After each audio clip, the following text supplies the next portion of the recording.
Hello guys, and welcome to the Style of Living with Wavey Jones, and I'm your host. I don't plan to do the most, though I hope that we'll all be learning a whole lot throughout this entire series. So first things first, thank you for tuning in, and this is the Style of Living with Wavey Jones.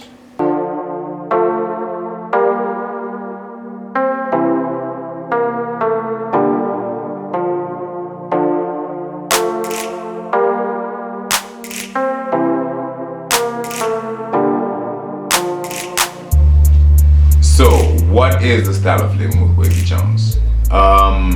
First things first, sustainable fashion. That's what we're going to be talking about, and that is basically the theme of the whole entire season. Sustainable fashion is all about that. It's all about us finding that space within ourselves that says, hey, I am a human being that loves looking good. I enjoy spaces that are authentic and very aesthetic. Though at the very same time, I must realize that there's a lot of things that are happening right now that are deteriorative to the environment and the source from which we draw all of this fashion and style from, So we need to act.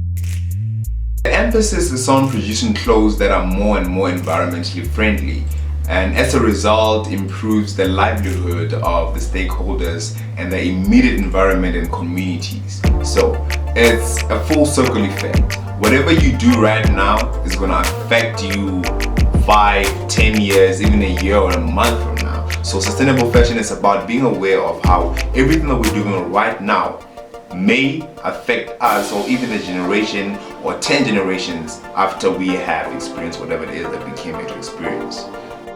Okay, so these new school kids, or the people who are more artistic and open to the idea of buying secondhand and vintage clothing, you'll find them that they're even more so open to the idea of borrowing, lending, loaning, and even swapping garments, clothes. I don't know if some of you guys have heard, but then there's things like the sneak exchange, whereby people hook up. Probably you were the same size as me, and then you have a dope sneaker that really it's not really up to what you're feeling right now, but then there's someone out there, in this case myself, who wears the same size as you.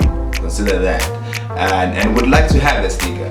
What do I have to bring to the table that would let you as the next person allow me to experience what you first of all fell in love with, and then right now you're really not feeling, but then I might be feeling at the time. So this is another way to extend the lifespan of the product, and in this case is the sneaker, and allow it to actually live out its true worth, so to say.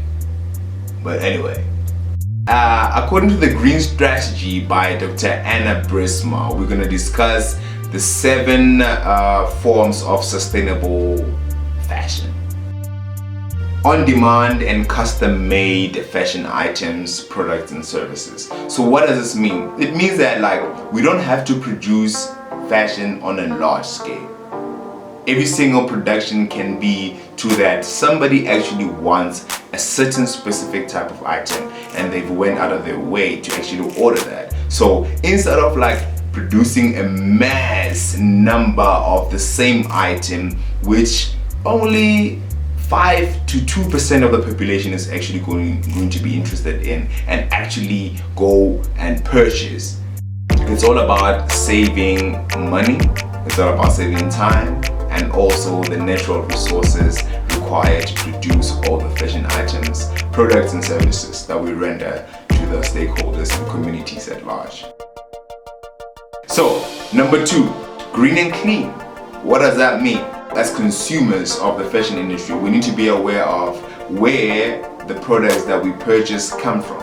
What type of raw materials are they made from, and what had to go through what for the final product to be made.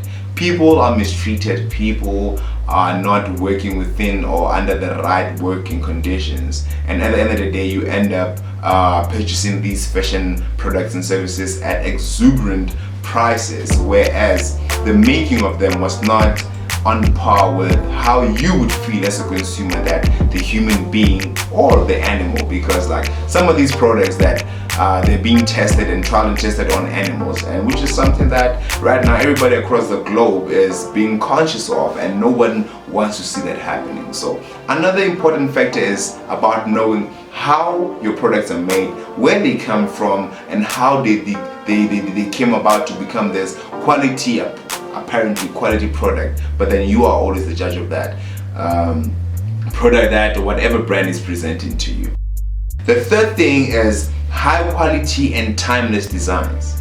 Like if you have products that if you have products that are of high quality and the designs are timeless, it means that you can enjoy that product, and then your son can enjoy it, their son, and then their son's son can enjoy it. So it's generational. That is why like a lot of vintage garments are being enjoyed today by the fresh and vibrant youth, because they feel that, well, if you're open to it and you're allowing yourself to see it, there's a lot of quality and style and authenticity that has been put into these old garments that were once the glory of their era. So this is the nostalgia that we enjoy in buying these vintage garments. Especially myself, if you've noticed, like I'm one that is like, I just came out of the 70s and I'm here. That's Wavey Jones. But anyway, that's a story for another day. How do we create longevity within what we do? How do we make sure that what we're creating right now is going to be appreciated 10, 20, 50, 100 years from right now? So number 4 is about fair and ethical procedures, behavior. And it goes back to what I was saying a bit earlier on about how people are treated within the production process of these garments, accessories, and everything else. Because we must also understand that fashion is not only about clothing. Fashion is about the type of lifestyle that we choose. It's about the type of car that you love having, the color, you know, how it roars and how it feels when you're inside, you know, that Mercedes leather smell type of thing. It's about the type of house that you live in. Are you do you like an earthy person? Do you like plants all over? Are you organic? Do you like to be in a natural type of setting? Are you a guy that likes concrete? Do you love being in the concrete jungle? There's people that really fit in that lofty Brooklyn, New York, Joburg type of feel. And if that's you, that is you. Though this whole living in style with Wavey Jones is about us discussing and helping each other discover what is authentic to us and how we can actually learn to experience and live the full potential of who we are and the type of lifestyle that we choose and feel that they're appropriate for us, you know? So it's about us in a sense that we're a bit selfish, but not in that way. Not in a way that hurts the next person. That's the most important thing. Whatever you do, make sure that it's good for you. If you can see beyond the limit and the boundaries of your skin, so much so that you can have compassion for the next human being, for the next animal, for the next natural environment, let it be. Though every single time, whatever you do, make sure that what you do is not detrimental to the next person or the next being or the next whatever type of thing, you know. So moving on to number 5. It's about a repair, redesign, and upcycle. I don't know if you guys have heard, but then I love watching the home channel on DSTV. So it's all, I always enjoy shows that showcase the ability to make old, previously loved and adored products into new, functional, aesthetic, and art pieces, if not most of the time, that one can actually grow to love and have within the spaces and experience it on a different level than if it was to be discarded on the next landfill or garbage, so to say. So what is sustainable fashion in this regard? It's about finding out how we can use all the previously loved materials, be it may your old cupboard, your old mirror stand, your old mug, or your old t-shirt, your skirt, your dress, your old grandfather's suit. It's about how you can bring that back to life in your own way, in a way that makes you feel good, in a way that makes you experience life and expand and grow within the context of what you feel your life is, type of thing. Not even type of thing, but hey, whatever, man. Rent, lease, and swap. These are words that you would normally not use in association to clothes as belongings, because everybody feels that, like, you know, my clothes are my clothes, and if I see my sister, my mother, or my friend wearing my clothing item without my permission, it's gonna be trouble. And that's it.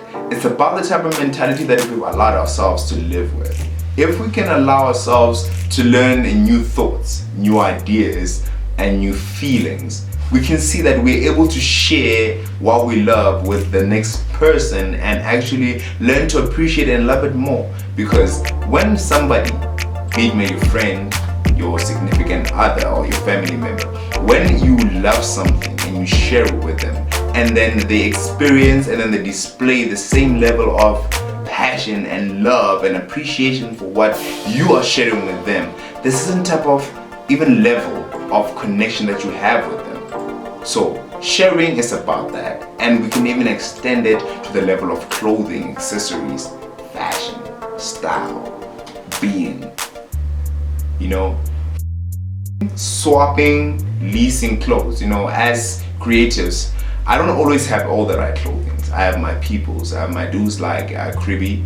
You know, he has High Times, and which is a merchandising and clothing brand, also a videography and photography. So it's a whole big thing. Though whenever I need a certain type of garment, say to say, you know, I know that as Wavey Jones, I produce a certain type of feel and ecstatic, but then within that production or project, I need a certain type of feel. I can go to the next person and say, hey man, I don't necessarily have to buy your things, but then for whatever services that you render, for whatever products or packages that you have, what can you do for me to say, hey man, I'm able to use whatever it is that you have to offer within my production. The same thing applies with personal relationships. You can have your friend, you're going out on this special date with a special somebody. I mean, right now it's not easy to find a person that you really connect with. Say now you find someone that you connect with, you vibe with, you're feeling each other's energy, and this person asks you out, you know. And for the kind of people that you have introduced each other to each other as, say for instance now you're going on this bohemian type of flowy, you know, outdoor summer type of picnic lunch, you know, and then you don't have that. What is wrong in going to your friend like, hey man, I don't have this type of dress, and this guy asking me, then I feel like that dress that you like wearing on these type of occasions would be the perfect one for me on this occasion. What is wrong with that? And even if the guy sees your friend wearing the same dress and then he figures out that, hey, that was not your dress, what about it? It's all about the feeling, man. How did you feel when you wore that dress and went out on the first date with that guy? I hope you feel me on that one.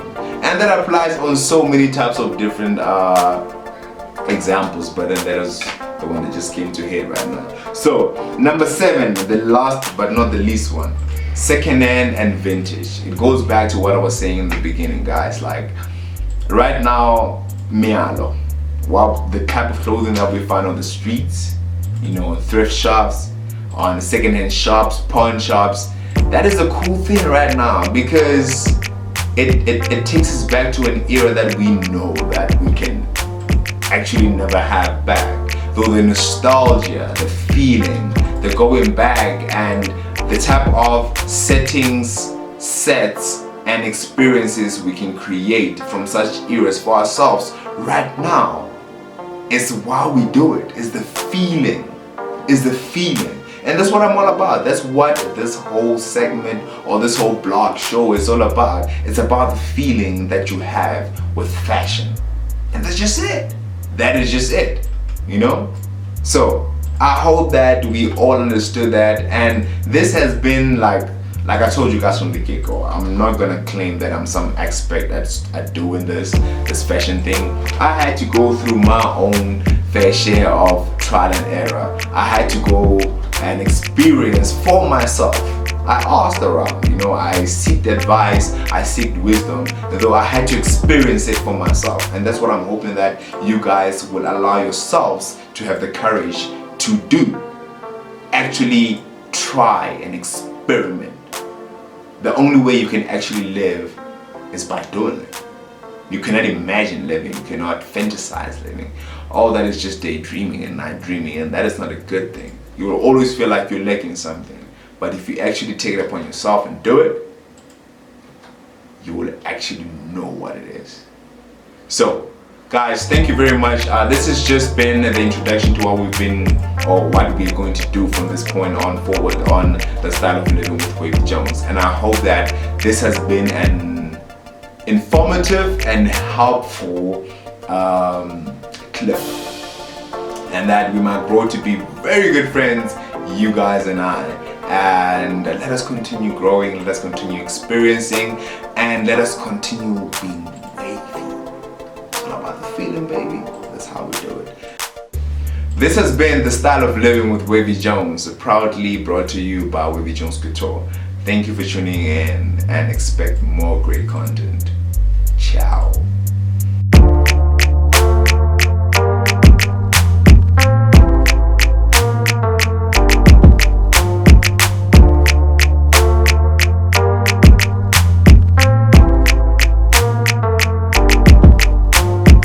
This has been the style of living. This has been the style of let's do it again.